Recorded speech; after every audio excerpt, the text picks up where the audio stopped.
In this video, I'm going to be narrating 4 horror stories about toys and dolls. Each story is progressively more creepy and twisted than the last, so see if you can make it through the whole video. If you want to see more videos from me, simply liking the video and subscribing to my channel really helps out and is what keeps me here on YouTube. But with that being said, let's jump into the first story. She's gone, Woody. As a kid, I loved the Toy Story film. And you know what else I loved? The Genesis game. Played that game every time I got back from school, before I went to bed, every time I got a chance. A fantastic game. It was pretty much Disney's answer to Donkey Kong Country. I bought a Sega Genesis yesterday. Got it from a very nice thrift shop around the block, from a very kind old couple running the place. With that were cartridges of Sonic the Hedgehog 3, Aladdin, The Incredible Hulk, and, to my joy, Toy Story. Finally, I thought to myself, a much-needed blast from the past. It was Friday, and I had just gotten the weekend off from my job at the local Walmart. I was ready for a weekend-long nostalgic bonanza, just me and my Genesis. So after blowing in the cartridge and inserting it, I switched the knob to on. After skipping the company's logos and legal notices, I got to the title screen. It was Woody's arms crossed, grimacing at Buzz, who was showing off to the other toys. I hit the start button, and Woody cried, "Yeehaw!" as expected. After starting the game though, well, after Buzz Lightyear flew across the screen and knocked over the Toy Story logo, things went downhill. After a description of what happened in the movie, complete with photos, the first level started, where you would have to free the Green Army men and prepare the baby monitor for Andy's birthday party. An easy stage. But things were a little off. A little being an understatement. The lighting was in the evening sunset, similar to the stages after the RC level, where Woody is confronted by the toys and must help Rex escape from the room. Level design was the same as in the original, aside from that. But the background music was the Nightmare Buzz theme. I didn't know what was going on, but I played along, I guess. As I ran through the levels, I noticed that there were no obnoxious enemies in my path, but a few obstacles to attack with my pull string. At the end of the stage, on the shelf where the baby monitor would be, there were small pieces of what looked similar to Bo Peep's limbs. Buzz was standing there, waiting. When I landed on the ground, a cutscene was triggered. Words appeared over a black background. No music. No digitized images from the film, just words in the normal white font. Bo Peep took a tumble. She's gone, Woody. I was a bit startled by this. It wasn't until Toy Story 3 that Bo Peep was written off. So, what happened? Is this a hack? A joke? Part of the original plot? Then I saw a completely animated, digitized CGI clip. It looked like one of those Sega CD clips with the 64-bit graphic capabilities. Much lower than 240p, but probably would have been slightly impressive for the time. The clip featured a shocked, heartbroken Woody holding and staring into the eyes of Bo Peep's severed head, going into a sobbing fit and repeating the words, "No, no, no." Bo Peep's eyes staring lifelessly back at him. The weird part? It was the same audio clip from the first Toy Story film, during the scene where Woody lights a match to ignite Buzz's rocket, only to be thwarted by a passing car.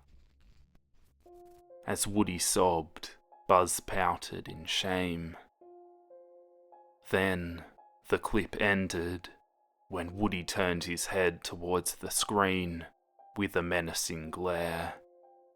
The look of an enraged killer. When it faded to black, another audio file played. "You!" Another quote from Toy Story 1, when Andy abandoned the toys at a gas station by mistake. Gameplay returned. Apparently, I was now fighting Buzz. He seemed to be walking quite slowly towards me. Seemed like an easy battle. Things got weird as soon as I whipped Buzz. His parts went everywhere, and a dramatic scream sound effect played, like in the movie. It felt corny at first. Then the screen faded to more white text. "This was your fault, Buzz. I loved her more than Andy could ever love you." Now that really puzzled me. Woody wouldn't even dare compare his love for Bo Peep to his devotion to Andy, and let alone Buzz's. This cartridge was getting stranger by the minute. Next was a still shot of Mr. Potato Head pointing at Woody. "Murderer!" cried out yet another recycled clip from Toy Story 1. The shot faded and was replaced with a clip of Woody again glaring at the screen. Gameplay went back up, and apparently I was supposed to whip Potato Head, Robot Rocky, Ham, and strangely, even Rex, who helps you during the game. No music in the background, just what sounded like a church bell striking 12. Pieces flew everywhere as I swatted the toys, one after the other. Finally, after swatting Rex, the screen faded again. More white text. I won't live in a world without her. Then it showed a CGI clip of Woody falling out of the same window that Buzz was knocked out of in the movie, except he ended up landing on the driveway. His head shattered loudly and violently into shards of plastic as his body lay lifeless. After the cutscene faded, I was taken to the fight with Nightmare Buzz. Things were the same, except for rather than the usual quote that played before the fight, "You won't want to be in the way when my laser goes off." The sound clip was of Buzz murmuring, "Why did you do it, Woody?" I tried to fight back, but the lasso would only go through him, unharmed, even when he was checking his wrist communicator. After helplessly losing all of my health, Woody went into his game over animation, where he'd bleakly pound the floor.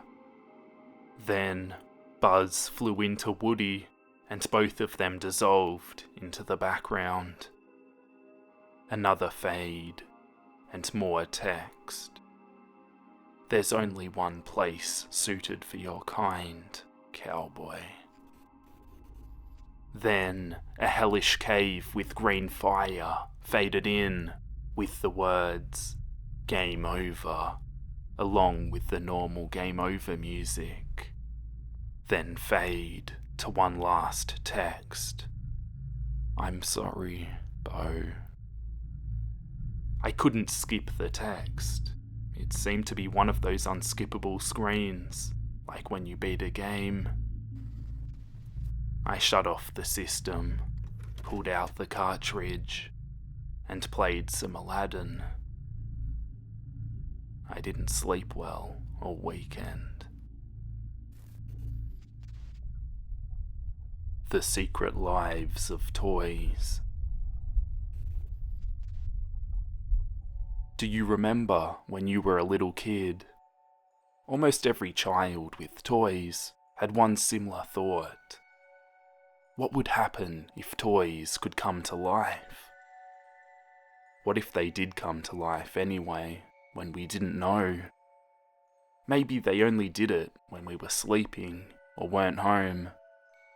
After all, haven't strange things happened to you as a child? Did anything ever happen with your toys that you can't explain? It makes you wonder sometimes, doesn't it?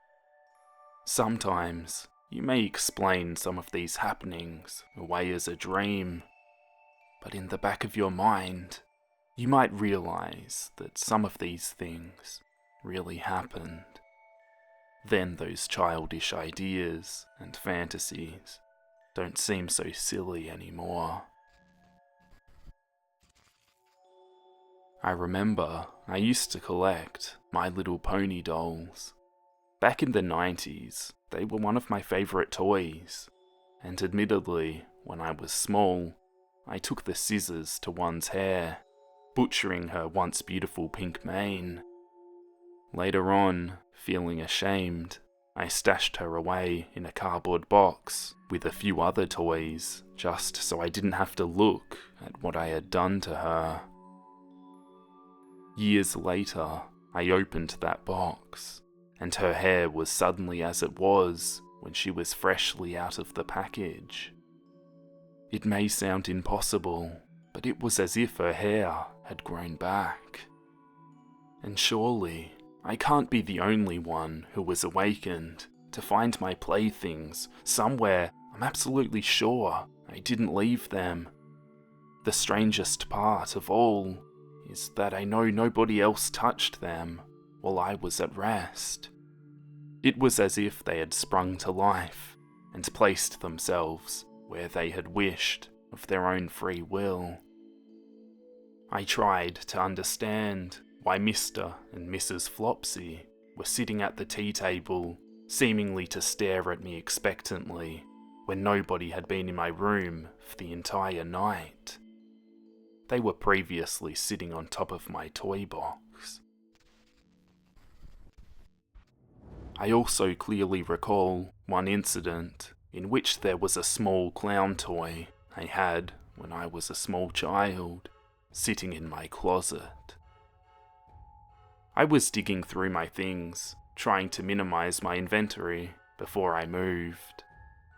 There were many articles of clothing I knew I would never wear again, and even more toys I knew I would never touch. Why would I want to keep them if they would just gather dust?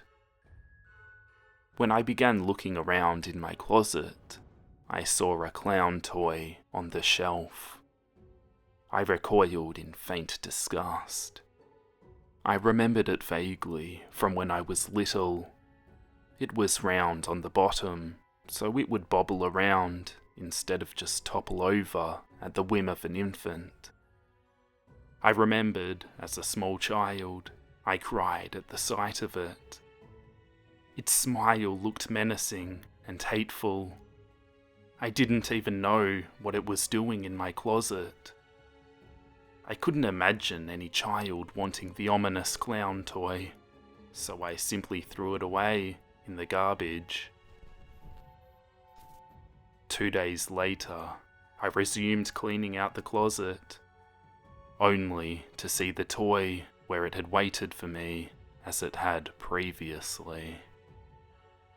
This may not be enough proof for you, and anyhow, people tell stories all the time, don't they? But think back. Has anything like this happened to you? Have you ever stirred from your sleep by the sound of a wailing baby doll? Have you ever found an unfamiliar plush toy that seemed to just be waiting for you to pick it up and take it home? And everyone knows that Barbie likes to randomly shed her clothes.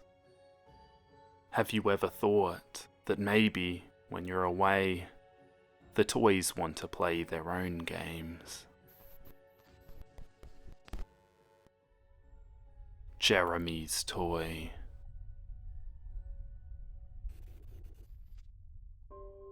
I worked for an old toy company in southern Missouri. One of the people on the assembly line. My part was just adding the final touches to the toys.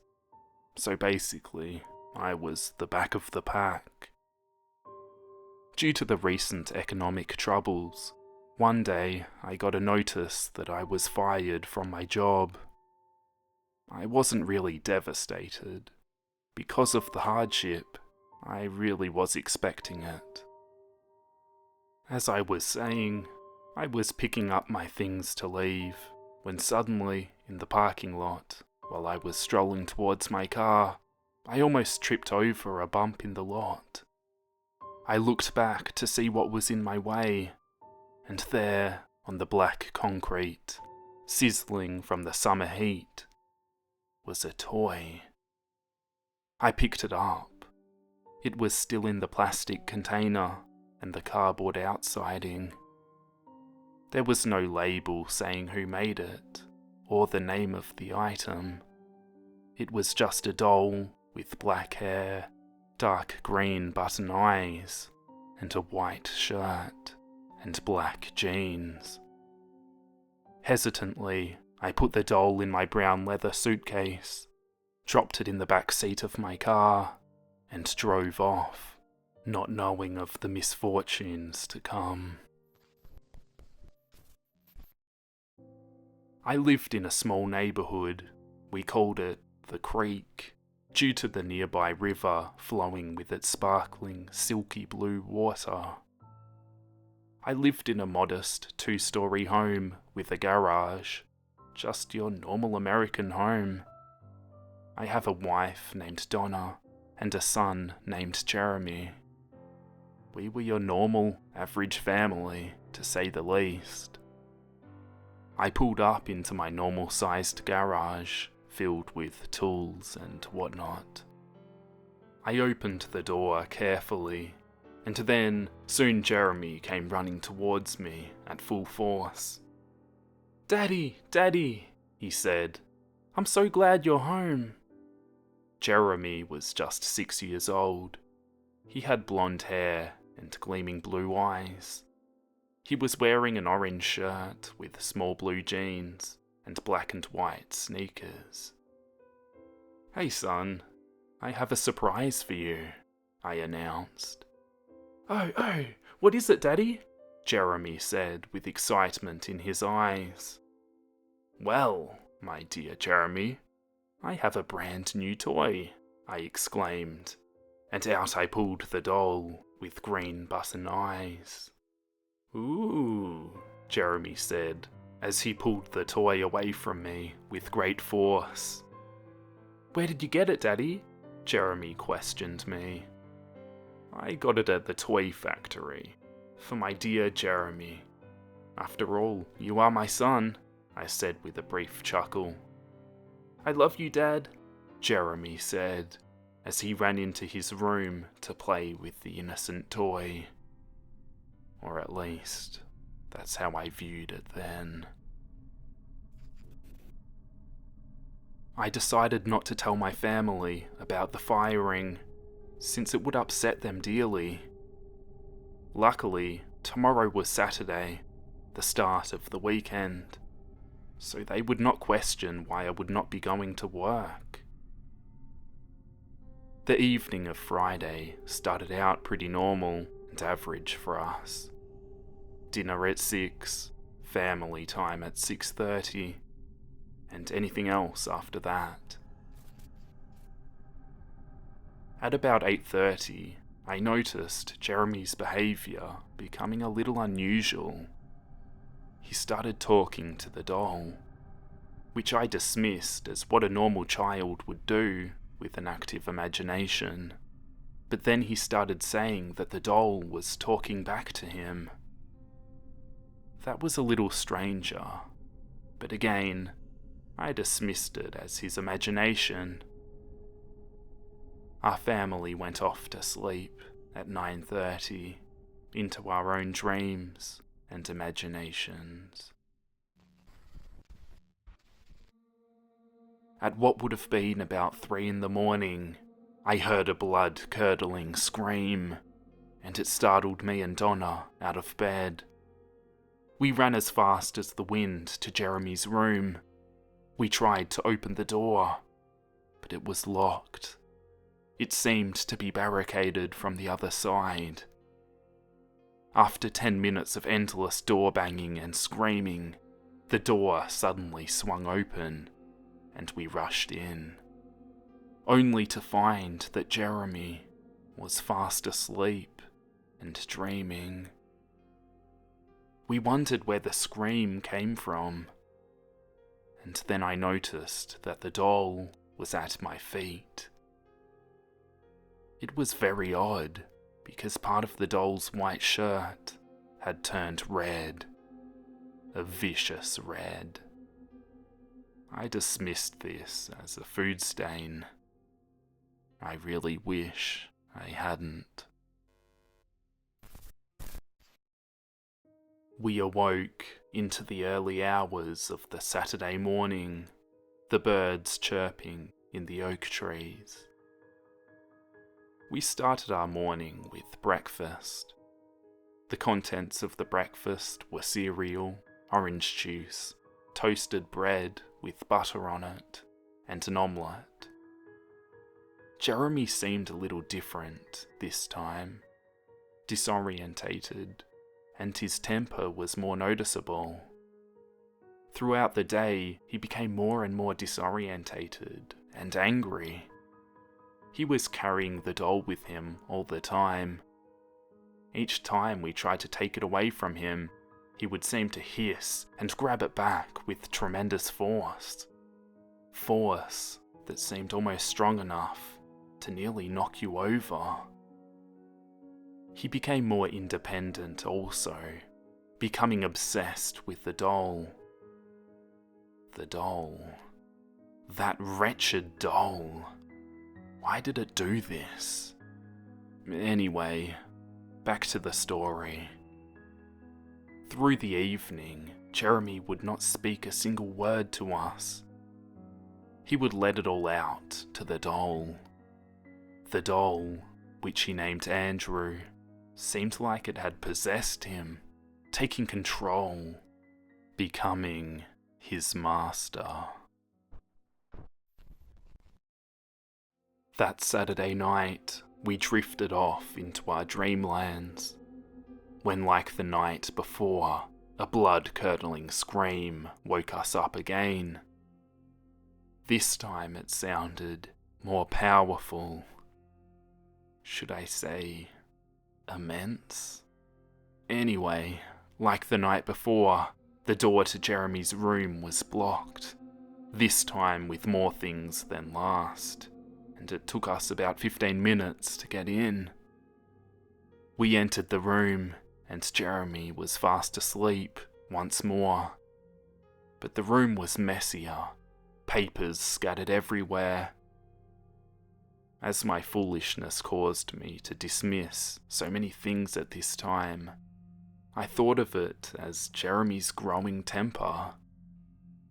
I picked the doll up, and this time, vicious red on its white shirt had grown. It was half covered. I thought that Jeremy probably coloured it that way. Donna and I went back to our bedroom, slipped into our bed, and drifted off. Coming to on Sunday.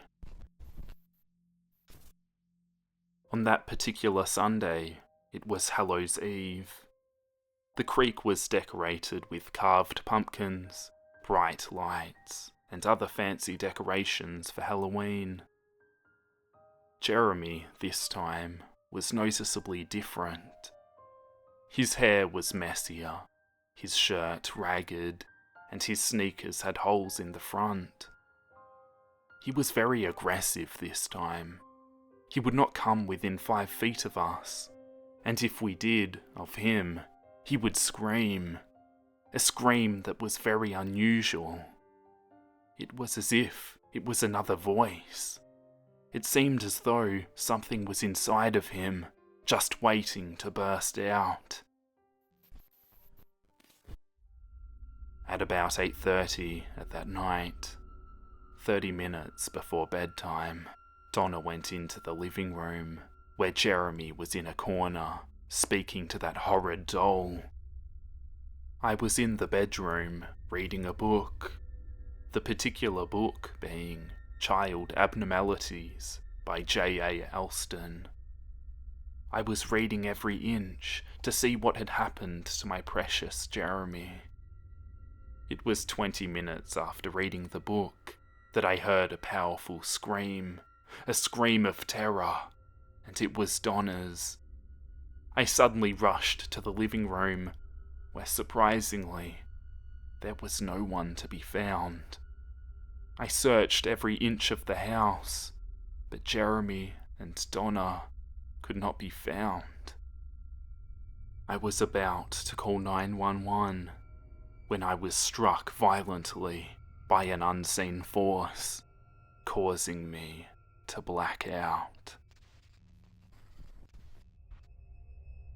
I awoke in what appeared to be the attic of our 2-story home. I was tied to a pole, and in that room there were 3 dead bodies. Each one was decapitated, with the heads placed on spears. I immediately recognized my wife. The other 2 were dogs. Blood was spilled everywhere. Some was on the walls, some had pooled on the floor, and the guts of my beloved Donna and the dogs were strewn across the floor. Parts of their bodies were cut open or cut off. Suddenly, a candle was lit, and a shrieking laugh sounded, and I saw Jeremy and that doll. In one hand, Jeremy was holding that doll, and in the other, he was holding a candle, with its wax running down the side, and a blood-stained knife. "Jeremy," I called out, before being cut off by an inhuman voice. "Do not say a word, mortal, for your little Jeremy is gone. Gone in the deep depths of the underworld, being lost in my possession." "You little freak," was all I had time to say, before I was cut off when the possessed Jeremy lunged at me, and I blacked out again. I awoke in a hospital. I had severe lacerations all over my body. The doctor said a neighbour had found me in my backyard in this condition. To this day, I am still recovering from my injuries. I can still hear the last words my son said when he was normal, repeating over and over. Each night it echoes in my head, with my thoughts of that doll still watching me as I sleep. The voice says, "I love you, Daddy. I love you, Daddy. I love you, Daddy."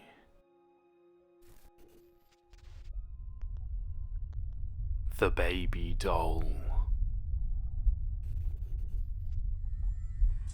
In rural southern Illinois, a toy company began selling realistic baby dolls to expectant mothers. But apparently, after the mother had her child, the toy baby would start crying.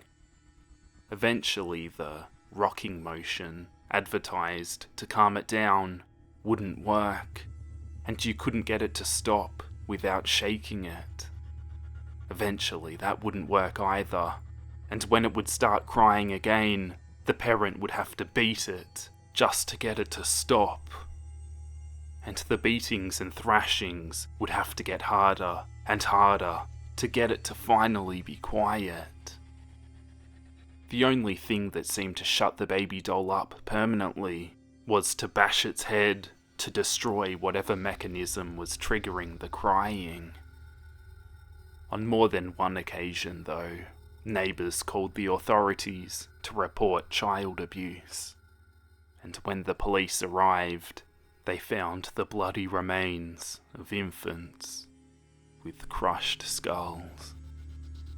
In most cases, the mother wouldn't understand why the police were there. She just got rid of the stupid doll as she rocked a baby-shaped bundle in her arms.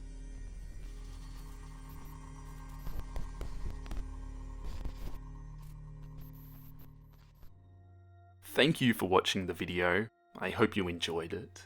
I had a lot of fun with this one, and I'm really happy with how the drawing turned out. I really like taking a seemingly innocent design and putting my own spin on it and making it really creepy. It's just a lot of fun. I guess I'm just a bit twisted, and I've got some other ideas for future videos where I do some similar stuff. But for next week's video, I've got something really big planned. I've got a series of 3 videos for one story. A bunch of different drawings. It's going to be really cool. It's Jeff the Killer related, and I'm really excited to share it with you guys. A lot of work is going into these videos, so hopefully you guys are excited for that, and keep an eye out for it in next week's video. I'll see you then.